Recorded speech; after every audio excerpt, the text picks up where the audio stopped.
ஏதாவது குறைகள் ஏதாவது இருந்தாலும் எதுனாலும் சொல்லுங்க. என்ன ஆண்டவர் தான் பலப்படுத்தணும். இந்த இடத்துல தைரியமாக வைக்கிறது ஏசப்பாதான், பேச வைக்கிறது ஏசப்பாதான். நான் ஒன்றுமே இல்லை. நான் புரோஜனமற்ற மகள், நான் ஒன்றுமே உதவாத மகளை ஆண்டவர் இந்த இடத்துல ஆண்டவரை நாமும் மகிமைப்படும்படியாக ஆண்டவர் புரோஜனப்படுத்துகிறார். சகோதர சகோதரிகள்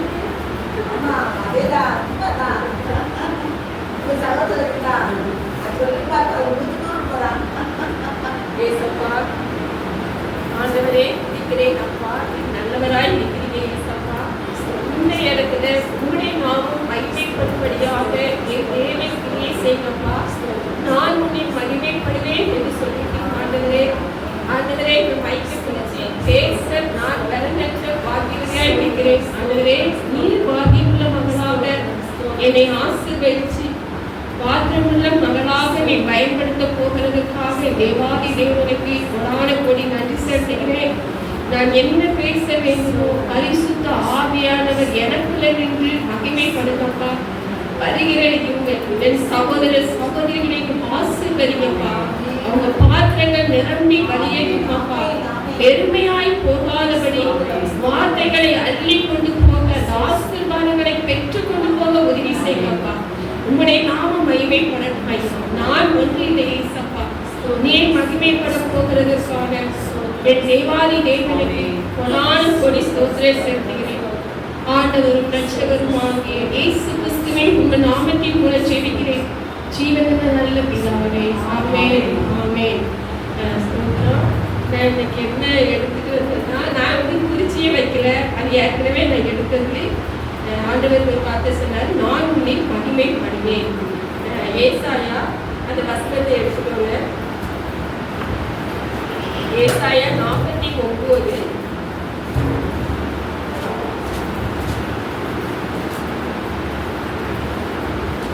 இஸ்ரவேலே நீ என் தாசன், நான் உன்னை மகிமைப்படுவேன்.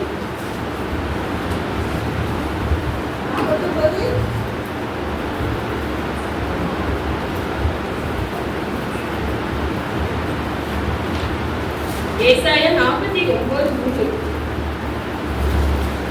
அவர் என்னை நோக்கி, நீ என் தாசன் இஸ்ரவேலே, நான் உன்னை மகிமைப்படுவேன் என்றார். இஸ்ரவேல்னா யாரு? இப்போ நாம தான் ஆண்டவருடைய பிள்ளைகளாக ரட்சிக்கப்பட்ட உடனே நம்ம இஸ்ரவேலா மாறிட்டோம். ஆண்டவர் இஸ்ரவேல் ஜனங்களுக்கு மத்தியில எப்படி மகிமைப்பட்டார், அதை எப்படி சொல்றாரு, மோசையின் மூலமாக ஆண்டவர் மகிமைப்பட்டார். அதை எடுத்துக்கோங்க. அது எப்படின்னா, இஸ்ரவேல் ஜனங்கள் அந்த பார்வோனின் அடிமைத்தனமாக இருந்தாங்க எகிப்தில. அது நிறைய இருக்கா, அது சொல்லி கடைசியில் நிறைய வசனம் இருக்கு, அதை எடுத்துக்கிறீங்க. பார்வோன்ல 400 வருஷம் இஸ்ரவேல் ஜனங்கள் அடிமைப்பட்டு கிடப்பாங்க. அவங்களுடைய கூக்குரல் ஆண்டவருடைய சமூகத்துக்கு போகுது. அப்போ அந்த சமூகத்துக்கு போகும்போது ஆண்டவர் அவங்களை கண்ணோக்கி பார்க்கிறார், கூக்குரல். அதே நம்மளுடைய கூக்குரலும் ஆண்டவர் அனுதினமும் கேட்கிறவரா இருக்கிறார். அப்போ அந்த கூக்குரலை கேட்டு ஆண்டவரே அந்த இஸ்ரவேல் ஜனங்களுக்காக யுத்தம் செய்ய இறங்கி வர, அப்போ மனுஷன் மூலமா தான் ஆண்டவர் கிரியை செய்வார். அந்த கிரியை எப்படிப்பட்டதா இருக்கும், ஆண்டவர் மகிமையா இருக்கும். அப்போ மோசே ஆண்டவர் செலக்ட் பண்றார். அவர் ஆண்டவர்கிட்ட சொல்றார், ஆண்டவரே நான் திக்குவாயும் மந்தனாவும் உள்ளவனாய் இருக்கிறேனே, நான் எப்படி போய் பேசுறேன் ஆண்டவரே அப்படின்னு சொல்லும்போது ஆண்டவர் சொல்றாரு, நீ போ, உனக்கு துணையா இன்னொருத்த ஆரோட அனுப்புறாரு, நான் உன் பக்கத்துல நின்று பெரிய காரியங்களை செய்வேன் அப்படின்னு சொல்றாரு. அப்போ அந்த இஸ்ரவேல் ஜனங்கள் ஆண்டவர் இந்த மோசையை அனுப்புறாங்க. அந்த 10 வாதைகளை அனுப்புறாரு. வாதைகளை அனுப்பும் பொழுது அந்த பார்வோனின் இருதயத்தை ஆண்டவர் கடினப்படுத்துறார். ஆண்டவர் தான் அவங்க இருதயத்தை கடினப்படுத்துறார். கடினப்படுத்தி உடனும் கிடைக்கிறப்போ அந்த வாதையை விடுவிச்சுன்னா கடினப்படுத்தினவங்க அவங்க மனசு மாறிட்டாங்க. ஆனாலும் 10 வாதைகளையும் முடித்து ஆட்டுக்குட்டியாருடைய ரத்தத்தால் அவங்க விடுவித்து வரும் பொழுது ஆண்டவர் அவங்க என்ன சொல்றாங்க, நீங்க அந்த எகிப்துல நீங்க என்னெல்லாம் சம்பாத்தியம் பண்ணீங்களோ எல்லாவற்றையும் எடுத்துக்கொண்டு வாங்க அப்படின்னு சொல்றாங்க, விடுவிக்கிறார். அப்ப நீங்க போங்க, அவங்க பார்வோன் ராஜாவே வெளியே நீங்க போங்கன்னு சொல்றாங்க. சொல்லும்போது அதுக்கு அடுத்தது நம்ம என்ன பார்க்க போறோம்னா யாத்ராகமம் 13:21-22. அவர்கள் இரவும் பகலும் வழிநடக்க கூடும் படிக்கும் கர்த்தர் பகலில் அவர்களை வழிநடத்த மேக ஸ்தம்பத்திலும் இரவில் அவர்களுக்கு வெளிச்சம் காட்ட அக்னி ஸ்தம்பத்திலும் அவர்களுக்கு முன் சென்றார். பகலிலே மேக ஸ்தம்பமும் இரவிலே அக்னி ஸ்தம்பமும் ஜனங்களிடத்திலிருந்து விலகி போகவில்லை. அப்புறம் பாருங்க அவர் எப்படி வழி நடத்துறாரா ஜனங்களை. பகல்ல வந்து அவங்க வெயில்ல அவங்க வந்து இதாக கூடாது, என்னுடைய ஜனங்கள் நான் விரும்பிட்டு கூட்டிட்டு வரேன், அவங்க வந்து அந்த வெயில பார்க்க முடியாத சூழ்நிலை உருவாக்கக்கூடாது, ஆண்டவரே ஒரு மேக ஸ்தம்பத்தை உருவாக்குறாங்க. இரவுல வந்து அக்னி ஸ்தம்பமா வெளிச்சத்தை ஆண்டவர் கொடுக்குறாரு. அப்படி அவங்களை வந்து அந்த இடத்துல வந்து வழி நடத்தி கொண்டு வர ஜனங்கள் இடத்துல இருந்து ஆண்டவருடைய வல்லமை வந்து விலகி போகவே இல்லை. ஆண்டவர் வந்து அவங்களை வழி நடத்தி கொண்டே வராங்க. அப்புறம் பாருங்க, அப்பொழுது மறுபடியும் பாருங்க பார்வோனின் இருதயத்தை யாத்ராகமம் 14:2 அதுல 3வது அதிகாரத்திலிருந்து வாசிங்க. 3வது வசனமாக அப்பொழுது பார்வோன் இஸ்ரவேல் புத்திரரை குறித்து அவர்கள் தேசத்திலே திகைத்து திரிகிறார்கள், வனாந்தரம் அவர்களை அடைத்து போட்டது என்று சொல்லுவான். ஆகையால் பார்வோன் அவர்களை பின்தொடரும்படிக்கு நான் அவன் இருதயத்தை கடினப்படுத்தி நானே கர்த்தர் என்பதை எகிப்தியர் அறியும்படி பார்வோனாலும் அவனுடைய எல்லா இராணுவத்தாலும் மகிமைப்படுவேன் என்றார். அவர்கள் அப்படியே செய்தார்கள். ஜனங்கள் ஓடி போய்விட்டார்கள் என்று எகிப்தியர் ராஜாவுக்கு அறிவிக்கப்பட்ட போது ஜனங்களுக்கு விரோதமாக பார்வோனும் அவன் ஊழியக்காரரும் மனம் வேறுபட்டு நமக்கு வேலை செய்யாதபடிக்கு நாம் இஸ்ரவேலரை போக விட்டது என்ன காரியம் என்றார்கள்.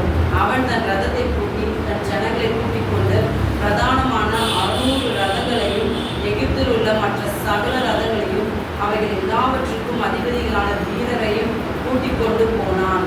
கர்த்தர் எகிப்தின் ராஜாவாகிய பார்வோனின் இருதயத்தை கடினப்படுத்தினார். அவன் இஸ்ரவேல் புத்திரரை பின்தொடர்ந்தான். இஸ்ரவேல் புத்திரர் பலத்த கையுடன் புறப்பட்டு போனார்கள். இதுல வந்து என்ன ஆண்டவர் சொல்றாருன்னா, மறுபடியும் அவங்க வந்து போக விட்டுட்டு மறுபடியும் ஆண்டவர் வந்து பார்வோனின் இருதயத்தை கடினப்படுத்துறார். ஏன்னா அந்த இடத்துல வந்து ஆண்டவருடைய நாமத்தை மகிமைப்படுத்தணும். ஏன்னா அவங்க வந்து பார்க்கணும்ல, அதனால அவங்க வந்து ஐயோ உங்களுக்கு விட்டோமே, நம்மளுக்கு வேலை செய்ய ஆட்கள் இல்லையே அப்படின்னு நினைச்சிட்டு அவங்க பின்தொடர்ந்து மறுபடியும் போறாங்க.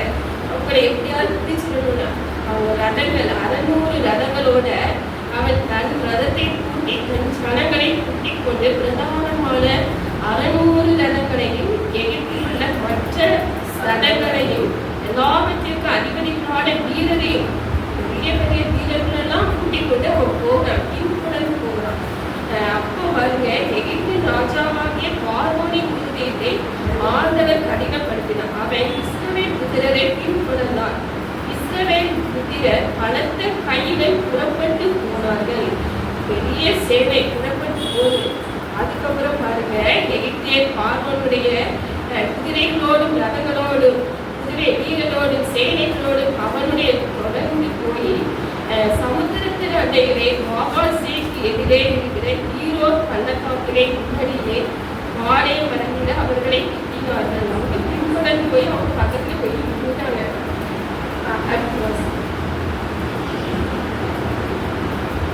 எகிப்தியர் பார்வோனுடைய சகல குதிரைகளோடும் ரதங்களோடும் அவனுடைய குதிரை வீரர்களோடும் சேனைகளோடும் அவர்களை தொடர்ந்து போய் சமுத்திர தண்டையிலே பாகால் செப்போனுக்கு எதிரே இருக்கிற ஈரோத்து பள்ளத்தாக்கின் முன்னாடியிலே பாளையம் இறங்கி இருக்கிற அவர்களை கிட்டினார்கள். பார்வோன் சமீபத்து வருகிற போது இஸ்ரவேல் புத்திரர் தங்கள் கண்களை ஏறெடுத்து பார்த்து எகிப்தியர் தங்களுக்கு பின்னே வருகிறதை கண்டு மிகவும் பயந்தார்கள். அப்பொழுது இஸ்ரவேல் புத்திரர் கர்த்தரை நோக்கி கூப்பிட்டார்கள். அன்றியும் அவர்கள் மோசையை நோக்கி, எகிப்திலே பிரேத குழிகள் இல்லை என்றால் வனாந்தரத்தை சாகுபடிக்கு எங்களை கொண்டு வந்தீர். நீர் எங்களை எகிப்திலிருந்து புறப்பட பண்ணினதினால் எங்களுக்கு இப்படி செய்தது என்ன? நாங்கள் எகிப்திலே இருக்கும்போது நாங்கள் எகிப்திற்கு வேலை செய்ய எங்களை சும்மா விட்டு விடும் என்று சொன்னோம் அல்லவோ? நாங்கள் வனாந்தரத்திலே சாகிறதை பார்க்கிறோம், எகிப்திற்கு வேலை செய்கிறது எங்களுக்கு நலமாய் இருக்குமே என்றார்கள். அப்பொழுது மோசே ஜனங்களை நோக்கி, பயப்படாதிருங்கள், நீங்கள் நின்று கொண்டு இன்றைக்கு கர்த்தர் உங்களுக்கு செய்யும் ரட்சிப்பை பாருங்கள். இன்றைக்கு நீங்கள் காண்கின்ற எகிப்தியரை என்றைக்கும் காண மாட்டீர்கள். கர்த்தர் உங்களுக்காக யுத்தம் பண்ணுவார், நீங்கள் சும்மா இருப்பீர்கள் என்றான். அப்பொழுது கர்த்தர் மோசேயை நோக்கி, நீ என்னிடத்தில் முறையிடுகிறது என்ன? புறப்பட்டு போங்கள் என்று இஸ்ரவேல் புத்திரருக்கு சொல்லு. நீ உன் கோலை ஓங்கி உன் கையை சமுத்திரத்தின் மேல் நீட்டி சமுத்திரத்தை பிளந்து விடு. அப்பொழுது இஸ்ரவேல் புத்திரர் சமுத்திரத்தின் நடுவாக வெட்டாந்தரையிலே நடந்து போவார்கள். எகிப்தியர் உங்களை பின்தொடர்ந்து வரும்படி நான் அவர்கள் இருதயத்தை கடினப்படுத்தி பார்வோனாலும் அவன் ரதங்கள் குதிரை வீரர்கள் முதலாகிய அவனை எல்லா இராணுவத்தாலும் மகிமைப்படுவேன். இப்படி நான் பார்வோனாலும் அவன் ரதங்களாலும் அவன் குதிரை வீரராலும் மகிமைப்படும் போது நானே கர்த்தர் என்பதை எகிப்தியர் அறிவார்கள் என்றார். இப்ப இஸ்ரவேல் ஜனங்கள் வந்து மோசேட்ட போய் முறையிடுதாங்க. இப்படி பின்தொடர்ந்து வராங்களே, இதுக்குதான் எங்களை வந்து அங்க கூட்டி கொண்டு வந்தீங்களா? நாங்க அங்கேயே அடிமைப்பட்டு செத்து போயிருக்கோமே, நாங்க ஏன் எங்களை கூட்டிட்டு வந்தீங்க? இதை பார்க்கறதுக்கு தான் கூட்டிட்டு வந்தீங்களா அப்படின்னு மோசேட்ட போய் முறையிடும் பொழுது அவர் வந்து கர்த்தர் உங்களுக்காக யுத்தம் பண்ணுவார், நீங்கள் சும்மா இருங்கள் என்கிறார். நீங்க சும்மா இருங்க, கர்த்தர் உங்களுக்காக யுத்தம் செய்வாரு அப்படிங்கிறாரு. அப்போ அதுக்கப்புறம் வந்து அவர் கர்த்தர் வந்து மோசையை நோக்கி, மோசே என்ன சொன்னா, நீ என்னிடத்தில் முறையிடுகிறது ஆண்டவர்கிட்ட போய் அவர் முறையிடுறாரு. புறப்பட்டு போங்க என்று இஸ்ரவேல் புத்திரருக்கு சொல்லு. நான் வந்து நீங்க போங்க, அதை நான் சொல்றேன் அப்படின்னு சொல்றாரு. அப்புறம் நீ உன் கோலை ஓங்கி உன் கையை சமுத்திரத்தின் மேல் நீட்டி சமுத்திரத்தை பிளந்துவிடு. அப்பொழுது இஸ்ரவேல் புத்திரர் சமுத்திரத்தின் நடுவாக வெட்டாந்தரையிலே கடந்து போவார்கள். ஆண்டவர் வந்து ஒரு வார்த்தை சொல்றாரு, நீ வந்து பேசு அப்படிங்க. நம்ம வந்து மனசுக்குள்ள எந்த ஒரு காரியத்தையுமே வைக்கக்கூடாது. ஆண்டவர் வந்து நம்மளுக்கு வந்து நிறைய வாக்கு தத்தங்களை அறிக்கை கொடுத்துருக்காரு. அப்ப அந்த வாக்கு தத்தங்களை கொடுக்கும்போது நம்ம வந்து அறிக்கை செய்யணும். ஆண்டவர் அதைத்தான் சொல்றாரு மோசையை பார்த்து, நீ கோடை நீட்டு. கோல்கிற வாக்கு தத்த வார்த்தைகள் ஆண்டவருடைய வார்த்தையா இருக்குது. அப்ப அந்த வார்த்தையை நீ சொல்லு. நீ சொல்லும்போது நான் அந்த இடத்துல வந்து கட்டளையிடுவேன் அப்படிங்க. அப்போ அவர் வந்து அந்த கோடை நீட்டுறாரு. கோடை நீட்டினோட அப்படி செங்கலை இரண்டாவது பிறகு நான் தான் பார்வோனின் வித்தியை நான் கடினப்படுத்துவேன். ஏன்னா அவங்க வந்து என்னுடைய மகிமையை நான் பார்க்கணும் அப்படின்னு சொல்றதுக்காக தான் அவர் வந்து கடினப்படுத்துறேன். நீ புறப்பட்டு போ, அந்த செங்கலுக்கு முன்பாக அந்த கோடை நீட்டு அப்படிங்கிற. அப்புறம் ஆண்டவர் சொல்ற மாதிரியே அவர் நீட்டார். எகிப்தியர் உங்களை பின்தொடர்ந்து வரும்படி நான் அவர்கள் இருதயத்தை கடினப்படுத்தி பார்வோனாலும் அவன் ரதங்கள் குதிரை வீரர் முதலாகிய அவனுடைய எல்லா இராணுவத்தாலும் மகிமைப்படுவேன் அப்படிங்கிறது. இப்படி நான் பார்வோனாலும் அவன் ரதங்களாலும் அவன் குதிரை வீரர்களாலும் மகிமைப்படுவது நானே கர்த்தர் என்பதை எகிப்தியர் அறிவார்கள். அப்பொழுதே இஸ்ரவேல் சேனைக்கு முன்னாக நடந்து தேவன் உத்தனானவர் விலக்கி அவர்களுக்கு பின்னாக நடந்தார். அவர்களுக்கு முன்னிருந்த மேக ஸ்தம்பம் விலக்கி அவர்களுக்கு பின்னே நின்றது. அவங்க வந்து செங்கடலுக்கு இரண்டாவது பிளந்து படிக்கும் பொழுது அவங்க போகும்பொழுது அவங்களுக்கு முன்னாடி இருந்த மேக ஸ்தம்பம் பின்னாடி வந்துச்சு. ஏன்னா அவங்களுக்கு தெரியல அவங்க எங்க போறாங்க எங்க வாராங்கன்னே தெரியாம ஆண்டவர் வந்து அப்படி ஒரு மேக ஸ்தம்பத்தை புக் பண்ணி அவங்களுக்கு இல்லாக்கிட்டாரு. அவங்க மண்ணை அவங்க போகிற பாதையை வந்து அவங்க கண்டுபிடிக்க முடியாம அவங்களுக்கு வந்து ஆக்கிட்டாங்க. பாருங்க, அடுத்து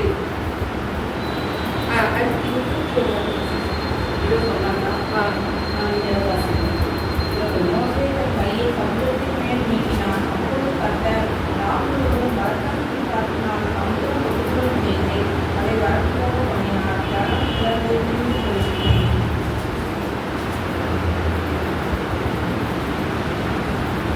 பிரிந்து போயிடுச்சு. பாருங்க, அவங்க ரெண்டாவது பிரிந்து போயிட்டு அப்புறம் அப்படியே மோசே தன் கையை சமுத்திரத்தின் மேல் நீட்டினான். விடியற் காலத்தில் சமுத்திரம் பலமாக திரும்பி வந்தது. எகிப்தியர் அதற்கு எதிராக ஓடும்போதே கர்த்தர் அவர்களை கடலின் நடுவிலே கவிழ்ந்து போவார். களம் திரும்பி வந்து ரதங்களையும் குதிரை வீரர்களையும் அவர்கள் பின்னாக சமுத்திரத்தில் பிரவேசித்திருந்த பார்வோனுடைய ராணுவம் அனைத்தும் மூடிக்கொண்டது. அவர்கள் ஒருவனாகவும் தப்பவே இல்லை. இவங்க எங்க சைடு இக்கரை வந்துட்டாங்க. அவங்கள வந்து ஆண்டவர் வந்து மூழ்கடிக்க சொல்றாங்க. செங்கடல் என்பது நம்மளுக்கு வருகிற சோதனை பாடுகளை ஆண்டவர் குறிக்கிறார். நம்ம வந்து பயப்படக்கூடாது. மோசையை பார்த்து மோசையை பயப்படாத, நான் உன் கூட இருக்கேன். நான் வாக்கு தத்தங்களை ஆண்டவர் கொடுத்துருக்கும் பொழுது அது வந்து நம்மளை வந்து கொன்ற மாதிரி வரும். ஆனால் நம்மளை மேற்கொள்ளாது. நம்ம ஆண்டவருடைய ஆண்டவர் மோசையோட நான் கூட இருப்பேன்னு சொல்லி வாக்குத்தத்தம் கொடுத்துட்டார். அப்போ நம்மள ஆண்டவர் இஸ்ரவேலான என் தாசன் என்று சொல்லிட்டாரு. அப்போ நாம அவருடைய பிள்ளைகளாக இருக்கும் பொழுது எவ்வளவு பெரிய சோதனைகள், பாடுகள், கஷ்டங்கள் நம்மள வந்தாலும் அது மேற்கொள்ளவே முடியாது. எகிப்தின் என்பது அது ஒரு அடிமைத்தனம். நம்ம எல்லாருமே ஒரு கிறிஸ்துவ குடும்பத்திலிருந்து பாரம்பரியத்திலிருந்து நம்ம வந்தவங்களே கிடையாது. ஹிந்துல இருக்குனால ஹிந்துல இருக்குதான் நம்ம பார்ப்போம். நம்மள அந்த எகிப்தின் வல்லமை என்பது அந்த பின்தொடர்கிற ஆவிகள், அந்த ஆவிகள் லேசில நம்மளை ஓடிக்கூடாது. அதை பின்தொடர்ந்து வரும். அப்படிதான் அந்த பார்வன் அவங்களை விடாதபடி பின்தொடர்ந்து ஓடி வரலாம். ஆனாலும் அந்த செங்கடல் போல நம்மளுக்கு ஒரு பெரிய ஆபத்து வந்தாலும் அந்த ஆபத்து நம்மளை தொட முடியாது, டச் பண்ண முடியாது. ஏன்னா ஏசப்பா நம்மளோட இருக்காங்க.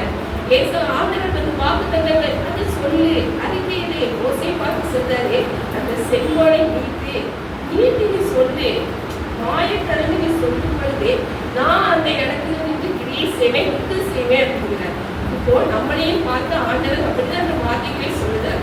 செங்கடல் போல சோதனைகள் வந்தாலும் அந்த வார்த்தைகளை நம்ம அறிக்கையிடும் பொழுது ஆண்டவர் நம்மளை பாதுகாத்துக் கொள்வார், அதை மேற்கொள்ளாது. அப்போ ஆண்டவருடைய நாமம் மகிமைப்படுவதாக அந்த இடத்துல ஆண்டவர் கிரியை செய்வார்.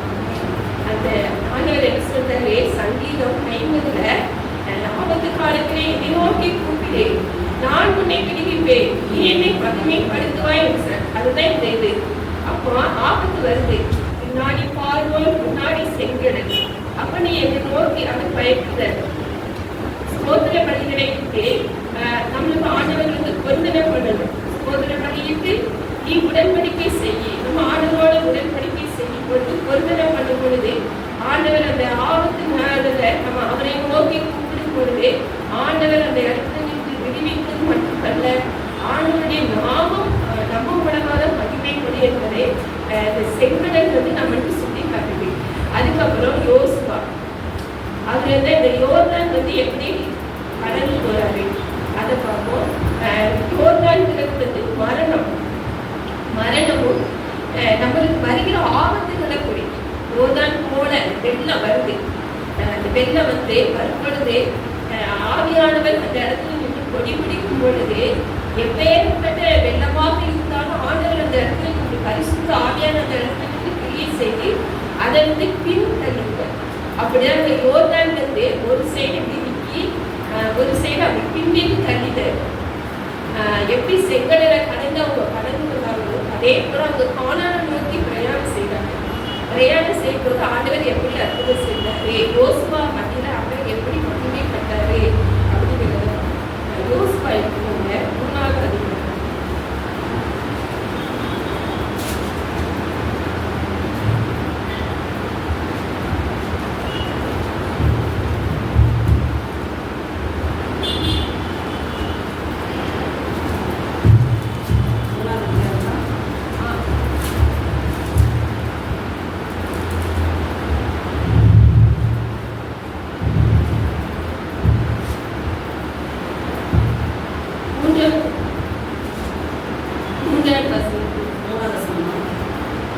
ஜனங்களை நோக்கி, நீங்கள் உங்கள் தேவனாகிய கர்த்தருடைய உடன்படிக்கை பெட்டியையும் அதை சுமக்கிற லேவியராகிய ஆசாரியர்களையும் கண்டவுடனே நீங்களும் உங்கள் இடத்தை விட்டு பிரயாணப்பட்டு அதற்கு பின் செல்லுங்கள்.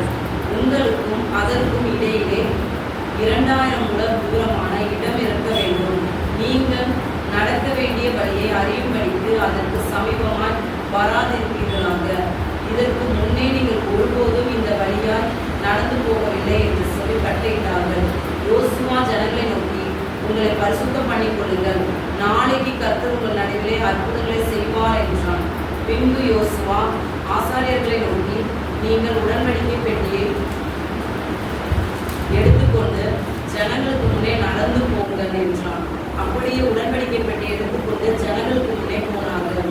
கர்த்தர் யோசுவாவை நோக்கி, நான் மோசையோடு இருந்தது போல உன்னோடு இருக்கிறேன் என்பதை இஸ்ரவேல் எல்லாரும் அறியும்படிக்கு இன்று அவர்கள் கண்களுக்கு முன்பாக உன்னை மேன்மைப்படுத்துவேன். உடன்படிக்கை பெட்டியை சுமக்கிற ஆசாரியரை பார்த்து, நீங்கள் யோர்தான் தண்ணீர் ஓரத்தில் சேரும்போது யோர்தானில் நில்லுங்கள் என்று நீ கட்டளையிடுவாயாக என்றார். யோசுவா இஸ்ரவேலை நோக்கி, இங்கே சேர்ந்து உங்கள் தேவனாகிய கர்த்தருடைய வார்த்தைகளை கேளுங்கள் என்றான். பின்பு யோசுவா என்ன சொல்றாருன்னா, ஆண்டவர் வந்து யோர்தானை கடந்து போக இஸ்ரவேல் ஜனங்கள் வந்து அந்த கானானை நோக்கி பயணம் செய்யறாங்க. அப்போ ஒரு தடை வருது. நம்ம வந்து ஒரு ஆசீர்வாதத்தை நோக்கி நாம போகும் பொழுது பிரயாணப்பட்டு போகிறோம். செங்கடலை தாண்டிட்டாங்க.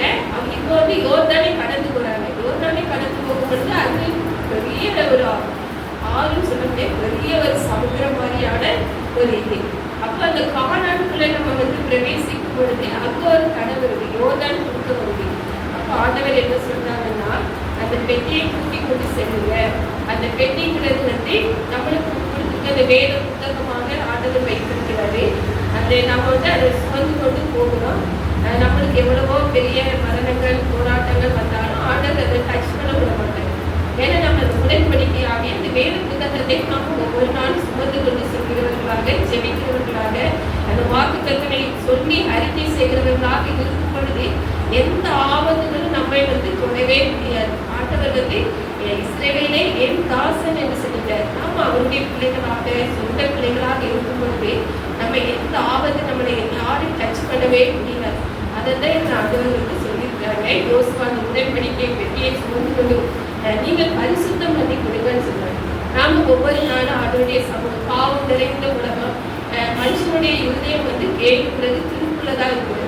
நம்ம வந்து ஒரு நாள் எப்படி கூட நம்மளுக்கே தெரியாது. அப்போ ஒவ்வொரு நாளும் ஆண்டவருடைய சமூகத்துல நம்ம அறிக்கையை சொல்லிக்கிறவங்களாக இருக்கும். ஆண்டவரே, என்னுடைய பாவங்கள் எதுவாக இருந்தாலும் குற்றமுறை இருந்தாலும் பரிசுத்தப்பா என்ன பரிசுத்தப்படுத்துங்க. ஒவ்வொரு நாளும் ஆண்டவருடைய சமூகத்துல நம்மை பரிசுத்தப்படுத்திக் கொள்கிறவர்களாக இருக்கும். அதை தான் இவங்க சொல்றாங்க, நீங்க பரிசுத்தப்படுத்திக் கொள்ளுங்க, ஆண்டவர் செய்கிற யுத்தத்தை நீங்க பாருங்க அப்படின்னு சொல்றாங்க. அவங்க வந்து அதை கடந்து போறாங்க. அந்த பெட்டியை தூக்கி கொண்டு சுமந்து போகும் பொழுது ஆண்டவர் அந்த இடத்துல நின்று பெரிய காரியங்களை செய்வார். கர்த்தர் யோசுவாவை நோக்கி சொல்றாரு, நான் மோசையோடு இருந்தது போல நான் உங்களோடு கூட இருப்பேன். இஸ்ரவேல் எல்லாரும் அறியும்படி இன்று அவர் கண்களுக்கு முன்பாக உன்னை மேன்மைப்படுத்துவேன் என்று சொல்றாங்க. நான் உன்னை இஸ்ரவேல் கண்களுக்கு முன்பாக மேன்மைப்படுத்துவேன் ஆண்டவர் சொல்றாரு. எப்படி சொல்றாருன்னா, அந்த யோர்தான் வந்து பெரிய ஆளா போடுது. அவங்க தகச்சு போயிட்டாங்க. கம்மியா மைக் பக்கத்துல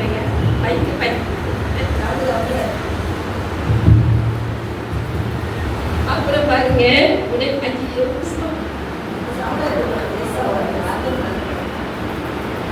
உடன்படிக்கை பெட்டியை சுமந்துகிற ஆசாரியரை பார்த்து, நீங்கள் யோர்தான் தண்ணீர் ஓரத்தில் சேரும்போது யோர்தானில் நில்லுங்கள் என்று நீ கட்டளையிடுவாயாக என்றார்.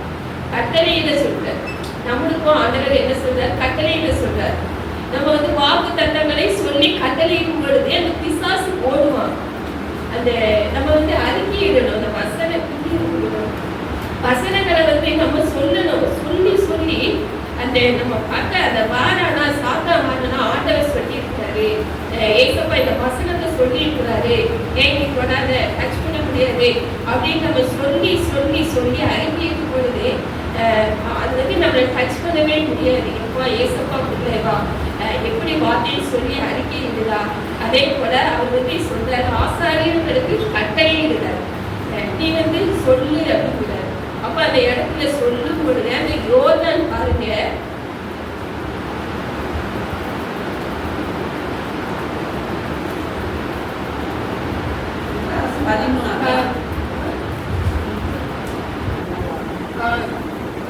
யோர்தான் சம்பவிப்பது என்னவென்றால், சர்வ பூமிக்கும் ஆண்டவராகிய கர்த்தரின் பெட்டியை சுமந்திர ஆசாரியர்களின் உள்ளங்கால்கள் யோர்தானின் தண்ணீரிலே பட்ட மாத்திரத்திலே மேலே இருந்து ஓடி வருகிற யோர்தானின் தண்ணீர் ஓடாமல் ஒரு குவியலாக நிற்கும் என்றான்.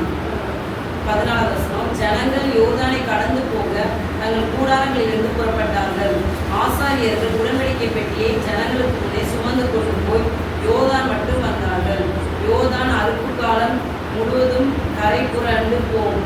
பெட்டியை சுமக்கிற ஆசாரியர்களின் கால்கள் தண்ணீரின் ஓரத்திலே பட்டவுடனே மேலே இருந்து ஓடி வருகிற தண்ணீர்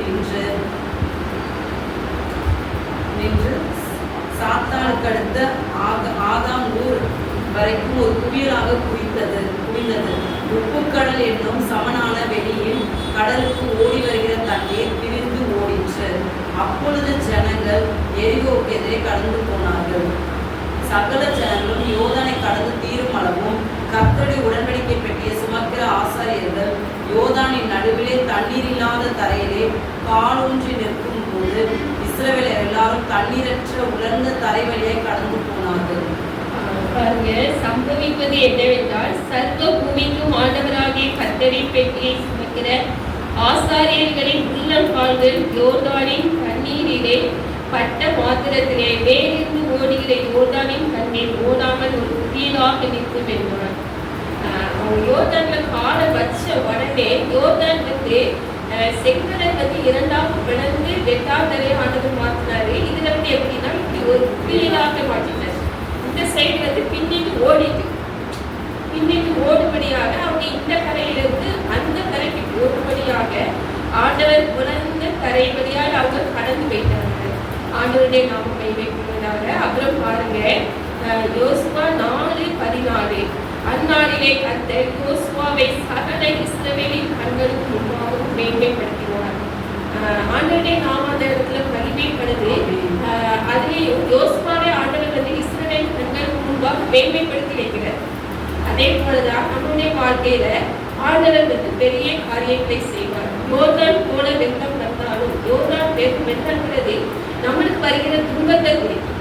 துன்பம், பாடுகள், கஷ்டம், நம்மளுக்கு வந்து ஒரு ஆபத்து வர்றத ஆண்டவர் எப்படின்னா வெள்ளம் போல கரை புரண்டு ஓடி வருவான். அந்த யோர்தான் நம்மதான் கரை புரண்டு வேகமாக அடித்து கொண்டு ஓடி வரும். அப்போ ஓடி வரும் பொழுது நம்ம ஆண்டவருடைய சமூகத்தை அமர்ந்து ஆண்டவர் நம்மளுக்கு வெள்ளம் போல சாத்தான் வந்தாலும் பரிசுத்த ஆவியானவர் அந்த இடத்துல ஒளி பிடிப்பேன் என்று சொல்லிக்கிறார். நம்ம ஆண்டவருடைய சமூகத்துல உட்கார்ந்து ஆண்டவருடைய நாமத்தை நம்ம துதித்து பாடும் பொழுதும் சோதரிக்கும் பொழுதும் அந்த ஆண்டவருடைய உடன்படிக்கையாகிய அந்த வார்த்தைகள் நம்மை விட்டு விளக்காமல் இருக்கும் பொழுது அந்த யோர்தான் போல துன்பமோ கஷ்டமோ மரணத்தை குறிக்கும். அப்போ அந்த மரணத்தை கூட ஆண்டவர் வந்து டச் பண்ண முடியாது. பின்னிட்டு ஓடு அப்படின்னு சொல்லி ஆவியானவர் அந்த இடத்துல கொடி பிடிச்சி நம்மளுக்கு ஒரு ஜெயத்தை கொடுப்பாங்க. அந்த இடத்துல யோசுவாவை ஆண்டவர் மேன்மைப்படுத்தி வச்ச இஸ்ரவேல் ஜனங்கள் கண்கள் காணும்படியாக. அதே போல நம்மளுடைய வாழ்க்கையிலையும் என்னுடைய ஹஸ்பண்ட்ல நீங்க நினைச்சீங்கன்னா ஐசியூல வந்து மதிச்ச சடலமாக தான் இருந்தேன். உடம்பு நீங்கிட்டு கழுத்து வைத்து ஆண்டவர் வந்து அடிக்கடி வெள்ளத்தை காமிப்பார். நான் சொல்வேன், ஆண்டவரே ஏன் வெள்ளம் வருது? எனக்கு புரியல.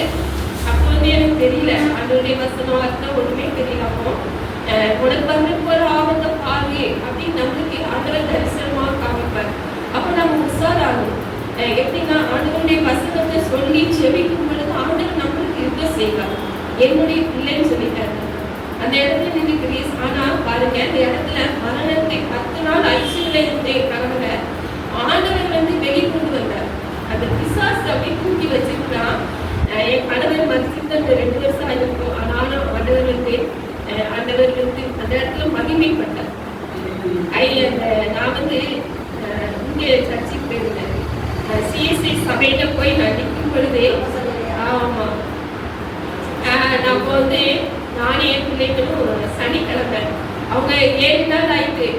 சனிக்கிழமை போனோம், மறுபடியும் ஞாயிற்று சனிக்கிழமை யார் 7 நாள் ஆகி ஐசியூல தான் இருந்தாங்க. என் வீட்டில் உள்ளவங்க எல்லாரும் சொந்தக்காரங்க என்ன சொன்னாங்கன்னா, ஐசியூல நீங்க சும்மா ஏமாத்துறீங்க, அவங்கள எடுத்துங்க, அவங்க பாடி தான் செத்துக்கிட்டாங்க அப்படின்னு தான் சொன்னாங்க. ஆனால் நாங்கள் ஏசப்பா நம்பினேன். ஆண்டவருடைய வாக்குத்தத்தை நான் நம்பினேன். ஏசப்பா நீங்க தான் அழைச்சிட்டு வந்தீங்க, எதை கைவிட மாட்டீங்க ஏசப்பா. இவங்க எல்லாரும் இருந்து என்ன அதுல இருந்து நீங்க அழைச்சிட்டு வந்தீங்க. அழைச்சிட்டு இருந்த தேவன் உண்மை உள்ளவராக நிற்கிறீங்க. ஆண்டவரே இந்த இடத்துல என்ன வெட்கப்படுத்தாதீங்க. அதே போலதான் யோசுவா ஆண்டவர் அந்த இடத்துல இஸ்ரவேல் ஜனங்களுக்கு முன்பாக அழைச்சு கொண்டு வந்த தேவன் உண்மை உள்ளவர். அவங்களுக்கு முன்பாக ஆண்டவர் மகிமைப்படுத்தினார், மேன்மைப்படுத்தினார். ஆண்டவருடைய நாம மகிமைப்படுத்தி அவரை மேன்மைப்படுத்தினார். அதே போல நான் சொன்னேன், நீங்க டாக்டர் கிடையாது, பெரிய டாக்டர் ஒருத்தர் இருக்காரு, என் கணவரை கூட்டிட்டு இருக்காங்க. நானும் என் பிள்ளைகளும் அந்த சிஎஸ்ஐ சபையில நின்று ஜெபிக்கும் போது, ஏசப்பா இந்த சரத்துல நீங்க இருக்கிறது அப்படின்னா நீங்க எனக்கு வாக்குறது கொடுங்க, நீங்க கொடுங்க ஏசப்பா அப்படின்னு கொடுத்துட்டு நான் வெளியே வரும்பொழுது அந்த லெட்டர், அந்த வார்த்தை ஆண்டவர் எனக்கு கொடுத்தார். பிரியமானவர்களே, நான் உங்களை இருக்கிறேன், நீ போ, நான் உன் தேவை உனக்கு உண்டாக நான் போகிறேன், நீ எனக்கு இல்லை, நான் உன் மேல பண்பு வச்சிருப்பேன் அப்படின்னாரு. நீ என் சிவா இருக்கும், பிள்ளா இருக்கும், உன் வாழ்க்கை பேசப்படும், உன் வாழ்க்கையை வளைச்சிட போகிறேன், நீ வாழ்க்கை பேசப்படும் அப்படின்னு இந்த வார்த்தையை ஆண்டவர் கொடுத்தார். இந்த வார்த்தை நான் ஆண்டவரை எனக்கு பிடிச்சுக்கிட்டேன். பேசப்பா, இந்த இடத்துல நீங்க எனக்கு பேசப்பா, நான் மனுஷனை நம்பல, டாக்டரை நம்பல, நீங்க எனக்காக விட்டு செய்ய போறீங்க. அப்ப அந்த இடத்துல ஆண்டவருடைய நாம மகிமைப்படுச்சு. எல்லாரும் போன் பண்ணி என்ன சொன்னாங்க, பாடி நீ கூட்ட தேவன் கடவுளுடைய கணவரை கைவிடல. உண்மையில இந்த வார்த்தை வந்து என்ன வந்து கடந்து இருந்துச்சு. அப்போ ஏசப்பாவுடைய நாம நினைச்சுல இதுதான் அவர் சொல்றாரு, என் பிள்ளைங்கிட்ட சொல்கிறேன், நம்மளுக்கு எந்த ஆபத்து வந்தாலும் நம்ம சோர்ந்து போயிடக்கூடாது. அதில் வார்த்தைகளை நாம கையில பிடிக்கும் பொழுது, கை கொள்ளும் பொழுது, அதை நீங்க இப்படி சொல்லியிருக்கீங்கப்பா, என்ன எதுவும் டச் பண்ண முடியாது அப்படின்னு சொல்லும் பொழுது ஆண்டவரை தரத்துல மகிமைப்படுத்துறாங்க. நம்மளே மேன்மைப்படுத்து, உங்களை ஒன்று செய்யப்படுறதுக்கு ஆண்டவருக்கு இல்லை அப்படின்னு சொல்லி ஆண்டவரை தரத்துல மகிமைப்படுத்து. அதுதான் சொல்றேன். அடுத்து பாருங்க, வேற இப்போ இது வந்து அப்புறம் வந்து ஆண்டவர் வந்து ஆண்டவர் எப்படி அற்புதம் செய்தார். ஃபர்ஸ்ட் அற்புதம் செஞ்சார். கானான் கல்யாண வீட்டில் ஆண்டவர் வந்து அற்புதம் செய்தார். அவர் மூலமாக ஆண்டவருடைய நாமம் மகிமைப்படுது. யோவான் 2வது அதிகாரம்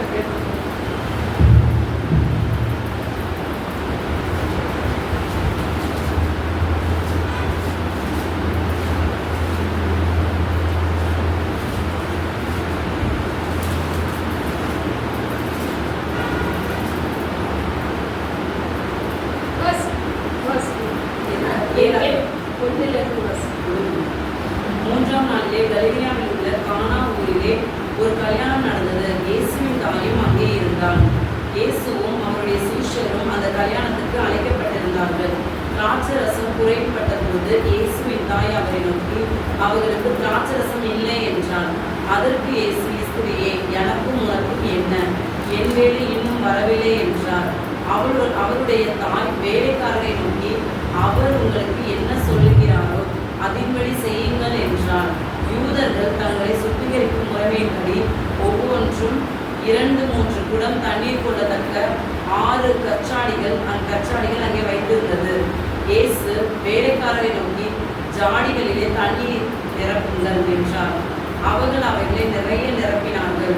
அவர் அவர்களை நோக்கி, நீங்கள் இப்பொழுது கொண்டு பந்தி விசாரிப்புக்காரனிடத்தில் கொண்டு போங்கள் என்றார். அவர்கள் கொண்டு போனார்கள். அந்த திராட்சரசம் எங்கிருந்து வந்தது என்று தண்ணீர் கொண்ட வேலைக்காரருக்கு தெரிந்ததை அன்று பந்தி விசாரிப்புக்காரனுக்கு தெரியாததினால் அவன் திராட்சரசமாய் மாறின தண்ணீரை ருசி பார்த்தபோது மணவாளனை அழைத்து, எந்த மனுஷனும் முன்பு நல்ல திராட்சரசத்தை கொடுத்து ஜனங்கள் திருப்தி அடைந்த பின்பு ருசி குறைந்ததை கொடுப்பான், நீரோ நல்ல ரசத்தை இதுவரைக்கும் வைத்திருக்கிறேன் என்றான்.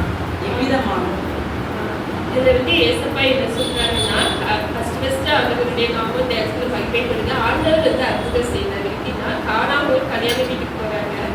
போற இடத்துல திராட்சரசம் குறைப்படுது. அப்போ வந்து அவங்க அம்மாட்ட போய் சொல்றாங்க. பாயணத்துல போய் சொல்லும் பொழுது அவங்க சொல்றாங்க, அவங்க வந்து இயேசுவின் தாய் அவரை நோக்கி, அவர்களுக்கு திராட்சரசம் இல்லைங்கிறார். ஆனா ஆண்டவர் அந்த இடத்துல, ஸ்திரியே, எனக்கு உனக்கும் என்ன, வேலைக்கு வரலைங்கிறார். அந்த வேலைக்கு வரல, நம்மளுக்கு ஒரு ஆசீர்வாதம் வரணும்னா ஆண்டவர் சொல்றாரு, பக்கத்துலதான் இருக்கும், ஆனா அந்த வேலை வரல, இன்னும் வரல, அந்த வேலை வரணும்னா நான் செய்வேன் அப்படிங்கிற. அப்புறம் அவருடைய தாய் சொல்றாங்க, வேலைக்காரரை போது அவர் உங்களுக்கு என்ன சொல்கிறாரோ அதைப்படி செய்யுங்கள் என்றார். ஆண்டவர் அவங்க தாய் அம்மா என்ன சொல்றாங்கன்னா, அவர் சொல்றதையே கேளுங்க. அதே போலதான் நம்மளோட வந்து ஆண்டவர் பார்த்து சொல்றாரு, ஆண்டவர் சொல்ற வார்த்தைகளுக்கு நம்ம ஆண்டவர் என்ன கட்டளையிடுகிறாரோ அந்த வார்த்தைக்கு நம்மளை கீழ்ப்படி அப்படிங்கிற. அப்புறம் அதுக்கடுத்து பாருங்க, அவர் வந்து யூதர்கள் தங்கள் சுத்திகரிக்கும் முறைமையின்படி ஒவ்வொன்று 2-3 குடம் தண்ணீர் கொள்ளத்தக்க 6 கற்சாடிகளை வைத்தார்கள். இயேசு வேலைக்காரரை நோக்கி, என்றார். அவர்கள் அவர்களை நிறைய நிரப்பினார்கள். நீங்கள் இப்பொழுது கொண்டு பந்தி விசாரிப்புக்காரர்களிடத்திலே கொண்டு போங்கள் என்றார். அவர்கள் கொண்டு போனார்கள். அப்புறம் தான் பாருங்க, ஆண்டவர் சொல்றபடி இந்த வேலைக்காரனை நோக்கி சொல்ற கட்டளை, நீங்க தண்ணியை கொண்டு போய் அந்த பாத்திரத்துல நிரப்புங்க அப்படிங்கிறாரு. அதன்படியே அவங்க செய்யறாங்க. திராட்சரசம் எங்கேயும் வந்தது என்று தண்ணீரை கொண்ட வேலைக்காரருக்கு தெரிந்ததே அன்றி பந்தி விசாரிப்புக்காரருக்கு தெரியாதனால் அவன் திராட்சரசமாய் மாறின தண்ணீரை ருசி பார்த்த போது மணவாளனை அழைத்து, எந்த மனுஷனும் இங்கு நல்ல திராட்சரசம், நம்ம கல்யாணம் வீட்டுக்கு போறோம், எல்லா சாப்பாடும் ஃபர்ஸ்ட் வருங்க, ஃபர்ஸ்ட் தான் பெஸ்டா இருக்கும், ரெண்டாவது தண்ணி ஊற்றி பண்ணணும், டேஸ்ட் எல்லாம் போயிடும். அதே போல ஆனா இந்த இடத்துல அப்படி கிடையாது. தலைகீழ மாற்றப்படும். ஏன்னா அந்த இடத்துல ஏசப்பா அப்படி நிற்காது. தண்ணிக்கு ருசி கிடையாது, மனம் கிடையாது, எதுவுமே கிடையாது. அந்த இடத்துல ஆண்டவர் தண்ணியை கொண்டு கொடுக்குறாரு. ஏன்னா ஆண்டவரே நாம அந்த இடத்துல மகிமை பண்ணணும். அதுக்காக திராட்சரசம் குடிக்கிறது நம்மளுக்கு குளிர்ச்சி, சந்தோஷம், மன மகிழ்ச்சியா ஆண்டவர் குடிக்கிறார். அப்போ அந்த நம்ம ஆண்டவர்கிட்ட கேட்கும்போது ஆண்டவர் நிறைவேற்றுவார். அது நம்மளுக்கு கஷ்டம், மன மகிழ்ச்சி இல்லாம, சந்தோஷம் இல்லாம, நம்ம வாழ்க்கையில நிறைய குறைகள் உண்டு. அப்ப அந்த ஆண்டவரே இதே குறைகளை நிறைவேற்றப்பா அப்படின்னு சொல்லும்போது எப்படி ஆண்டவர் அந்த திராட்சரசத்தை குளிர்ச்சியாக அவர் மகிமையினாலே நிறைவேற்றினாரோ அதே போல நம்மளுடைய குறைகளை கிறிஸ்து இயேசுவின் மகிமைக்குள்ள நிறைவேற்றினார். அவருடைய நாமம் மகிமைப்படும்படியாக திராட்சரசம் எப்படி டேஸ்டா மாற்றினாரோ நம்ம வாழ்க்கையிலேயே ஆண்டவருக்கு பெரிய காரியங்களை, அற்புதங்களை செய்வார். குறைவுகளை எல்லாம் நிறைவாக்குவார். நம்ம சின்ன வேலைகளை பார்ப்போம், நம்ம எப்படி பெரியவங்க பெரிய ஆசீர்வாதத்தை பெற்றுக்கொள்ள முடியுமா? அந்த தண்ணீருக்கு மனம் கிடையாது, வாசனை கிடையாது. தண்ணீரை குடிங்கன்னு சொல்லும் பொழுது ஆண்டவர் கட்டளையிட்டார். அது திராட்சரசமா மாறிடுச்சு. அது ரொம்ப டேஸ்டா இருக்கு. அதே போலதான் நம்ம வாழ்க்கையில நம்ம சகலத்தை இழந்து போய் நிற்கலாம். எல்லா பாடுகள் சூழ, ஆனா ஆண்டவர் என்ன சொல்றாரு இடத்துல, வெளியே சொல்லுங்காரு. நம்ம உள்ளத்திலே வச்சுக்கிட்டே இருக்க விடாது. இது செய்யப்பா, இது செய்யப்பா, இது இல்லப்பா, இது இல்லப்பா, நீங்க நிறைவேற்றி கொடுங்கப்பா, என்ன ஆசீர்வதிங்கப்பா அப்படின்னு சொல்லும் போது அவங்க சொல்றாங்கல்ல, ஆண்டவரே திராட்சரச குறை போட்டுக்கே ஆண்டவர்கிட்ட போய் சொல்றாங்க. சொல்லும் போதுதான் ஆண்டவர் அந்த இடத்துல என் வேலை வரல, நான் வேலை வந்து செய்வேன்னு சொல்றாரு. அதே போல நம்மளும் ஆண்டவருடைய சமூகத்துல அமர்ந்து நம்ம உட்கார்ந்து நம்ம என்ன குறைகள்லாம் இருக்கோ அதெல்லாம் சொல்லணும். மோசையை பார்த்து செங்கோலை நீட்டுன்னு சொல்றாரு, செங்கலை கடந்து போடு, யோர்தான் பின்னே போடு, வர்ற ஆபத்து மரணத்துல ஆண்டவர் அடிச்சு வரக்கிறாரு. ஏன்னா நம்மள அவருடைய பிள்ளையா வச்சிருக்கும் போது எந்த ஆபத்து நம்மளை பின்தொடராது. வரும் எல்லாம் வந்தாலும் ஆண்டவர் அதை பின்னிட்டு கல்லுபடியாக ஆண்டவருடைய நாமத்தை மகிமைப்படுத்தும்படியாக ஆண்டவர் பெரிய காரியங்களை செய்யும். நம்மளால ஒன்றுமே இல்லை, நம்ம மனுஷங்க. ஆனா ஆண்டவர் செய்வார். நம்பிக்கையோட விசுவாசத்தோட நாம இடத்துல இறங்கி நம்ம ஜெபிக்கும் பொழுது கால் பதித்து கால் ஊன்றி நில்லுங்கள் சொல்றாரு. கால் ஊன்றி ஆண்டவருடைய சமூகத்தை நாம இருக பிடிச்சு கொண்டு அந்த வாக்குத்தத்த வசனங்களை சொல்லி சொல்லி ஜெபிக்கும் பொழுது ஆண்டவர் பெரிய காரியங்களை செய்வார்.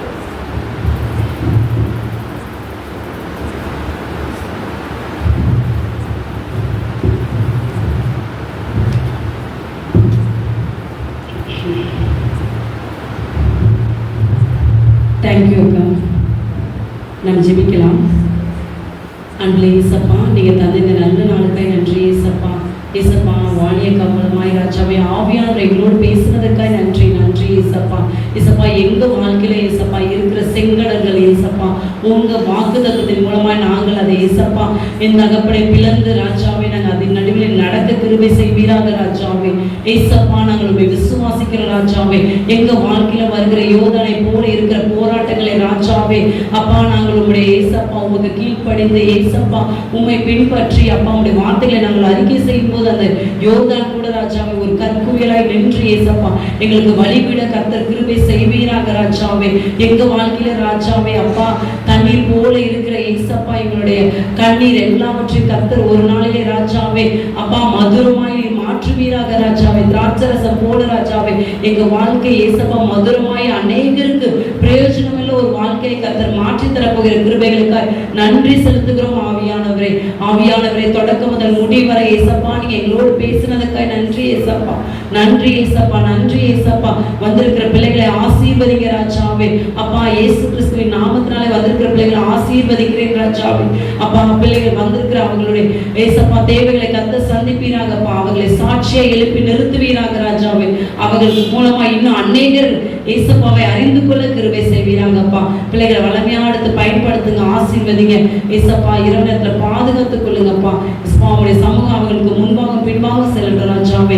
எங்களுடைய சமூகத்துல தாழ்த்துகிறோம், அர்ப்பணிக்கிறோம். இயேசு கிறிஸ்து மூலம் ஜெபிக்கிறோம் நல்ல பிதாவே, ஆமென். ஹல்லேலூயா, ஹல்லேலூயா, ஹல்லேலூயா. கர்த்தர் உங்களை ஆசீர்வதிப்பாராக. ஆமென். என் ஆத்துமாவே கர்த்தரை ஸ்தோத்திரி, என் முழுமையே அவருடைய பரிசுத்தத்தை ஸ்தோத்திரி.